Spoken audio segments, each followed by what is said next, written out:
Hi, this is video log number 3 on my journey to diagnosis. And I wanted to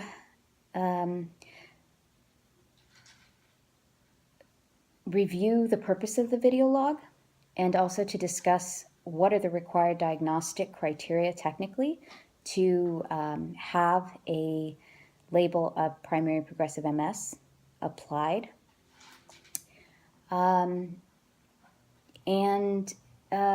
We'll kind of go from there. So sorry, it's the end of the day, and I'm a little bit tired today. So the purpose of the video log was to fill this niche, because when I looked online, there were a lot of people who already had diagnoses and not a lot of information on what was going on with them before they became really aware that there was an issue. Most disease processes don't happen overnight. It takes a while. And then they cross this threshold where we become aware that there's something going on. And then there's that window from when you become aware something's going on to seeking help, medical help. And then there's the time from when you involve the medical community to when you get a diagnosis. And most of the video logs online start from when patients have already gotten a diagnosis. And so I specifically wanted to start this journal at an earlier point in time. Many people in retrospect have noted that they had symptoms that they were kind of ignoring until they couldn't be ignored anymore. And so this is my attempt to line up those symptoms with the testing that's being done by my neurologist and the process that we're going through. And to line that up with what are the required criteria for primary progressive MS. So the diagnostic criteria for primary progressive MS is called the Macdonald Criteria. It was revised in 2014. For PPMS, it requires at least 1 year or more of neurological of disease progression. And this can be either prospective or retrospective. I'm assuming unless your physician knows and trusts you implicitly, more than likely they're going to start monitoring you from the time that you start working with them and from the time that they document that there's some neurological symptoms. So that's one of the criteria. The second component of the diagnostic criteria is that 2 of the 3 following items be present.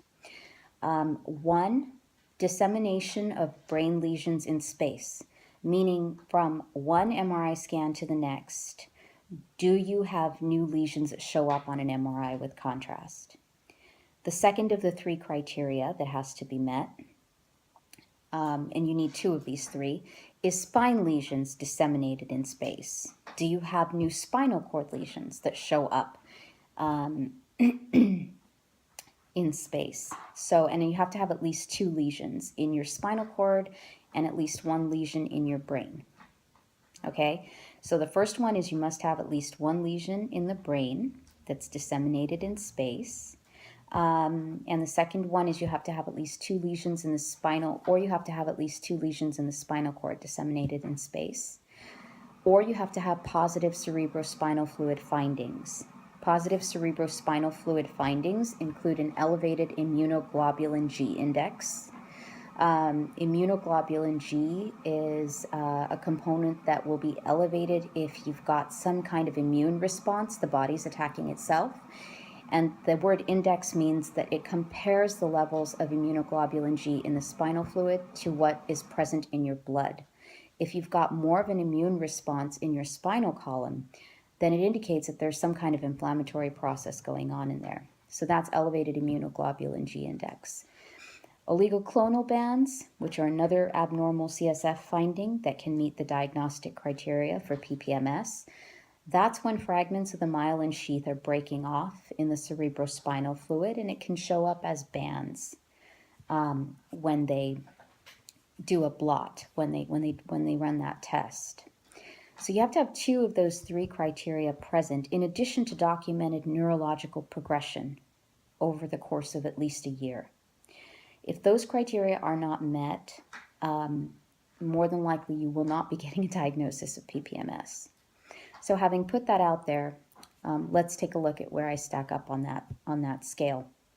The first MRI was done without contrast last fall or last summer when I had my falls, and I didn't know any of this at that time. So no lesions showed up. It just showed some periventricular enlargement. I saw my primary. I think she thought I was, I know because I pulled the medical records that she kind of thought, well, there was a psychosomatic component. Fortunately for me, I had my second visit with the neurologist, and at that time she noted some ataxia and some dysdiadokinesia, so trouble walking. And dysdiadokinesia is trouble with rapid alternating movements. And so that seems like tapping your foot repeatedly, or turning your hand from palm up to palm down, or finger to nose. All of those are rapid alternating movements. And then on a PT physical therapy evaluation, they also documented similar findings. So luckily for me, there were some neurological findings that correlated the fact that this was not in my head. This was not psychosomatic. The second MRI I just had in January, and originally my primary care provider had ordered it without contrast. I contacted her and asked her to order it with contrast, and then she did. And it was fortunate that I did that, because on the contrast MRI, there were lesions in the brain, in the areas that are required. It's supposed to be either in the juxtacortical, periventricular, or infratentorial areas of the brain. My lesions were in the subcortical and periventricular areas. So we've met that criteria. 1 year of disease progression, we've started that as of last fall. So now we're going to have to watch until next fall, and then the neurologist will assess, has this disease progressed over a year?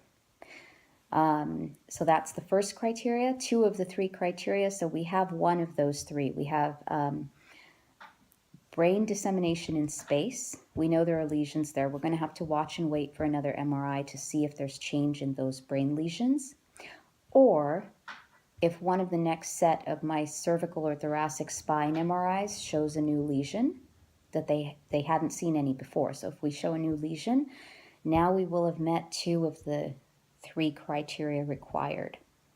I had some abnormalities in the cerebrospinal fluid, but no bands. And the IgG index was high, but not abnormal.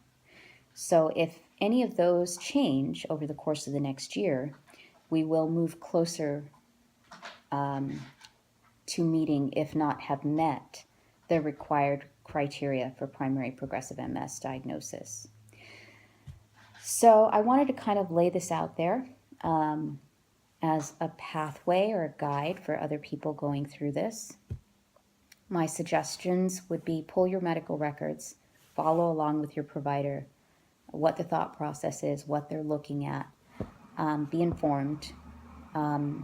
Know, for example, that you need to have an MRI with contrast to show lesions, or you could delay, you could lose valuable time.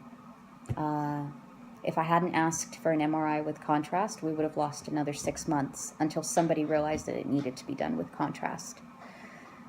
And work with your physicians early, and be persistent. And I've said that before. Be your own advocate, be persistent, be informed, be aware. And so this video log is really aimed at supporting that process.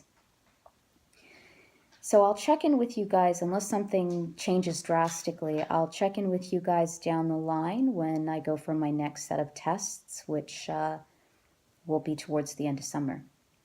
Unless there's some good information that I feel like that could be shared among the community on YouTube and online. So thanks for listening, and we'll chat later.